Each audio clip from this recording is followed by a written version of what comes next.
ആരെല്ലാം ആത്മാവിനെ സ്നേഹിക്കുന്നുവോ, പരിശുദ്ധാത്മാവിനെ അനുദിന ജീവിതത്തിൽ അനുസരിക്കുവാനായി വില കൊടുക്കുന്നുവോ, ദൈവവചനത്തിൽ ജീവിക്കുവാനായി തങ്ങളെ തന്നെ സമർപ്പിക്കുന്നുവോ, അവർക്ക് ലജ്ജിക്കുവാൻ ഒരിക്കലും ആത്മാവ് ഇടവരുത്തുകയില്ല.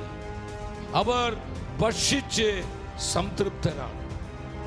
എൻ്റെ സഹോദരങ്ങളെ, നമുക്ക് നഷ്ടപ്പെട്ടു പോയ കൃപകൾ, നമുക്ക് നഷ്ടപ്പെട്ടു പോയ ആത്മാവിൻ്റെ ആനന്ദം, നമ്മളിന്ന് അപഹരിച്ചു കളഞ്ഞ ആത്മശക്തി, ഈ കാലഘട്ടത്തെ വിശുദ്ധീകരിക്കാൻ ആവശ്യമായ അതിസ്വാഭാവിക കൃപകൾ, നമ്മുടെ കുടുംബങ്ങളിൽ വ്യാപരിക്കുന്ന സമാധാനം, നമ്മുടെ വ്യക്തിജീവിതത്തിന് ആവശ്യമായ ആത്മസാന്നിധ്യം, ഇതെല്ലാം ആവോളം അനുഭവിക്കാൻ പരിശുദ്ധാത്മാവ് തന്നെ സ്നേഹിക്കുന്ന ജീവിതങ്ങൾക്ക് ഇടവരുത്തുമെന്ന് നമുക്ക് ആലോചന തരികയാണ്.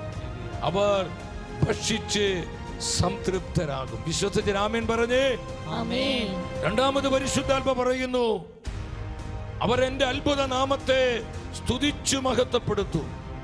നമ്മുടെ അധരങ്ങളിൽ നിന്ന് വിലാപത്തിൻ്റെയും നിരാശയുടെയും പരാതികളുടെയും പിറുപിറുപ്പുകളുടെയും വാക്കുകൾ മാറ്റി ദൈവസ്തുതിയുടെ, കർത്താവിനെ സ്തുതിച്ച് മഹത്വപ്പെടുത്തുന്ന ദൈവസ്തുതിയുടെ ഘോഷം കൊണ്ട് നമ്മുടെ ജീവിതങ്ങളെ പരിശുദ്ധാത്മാവ് മുദ്ര ചെയ്യും.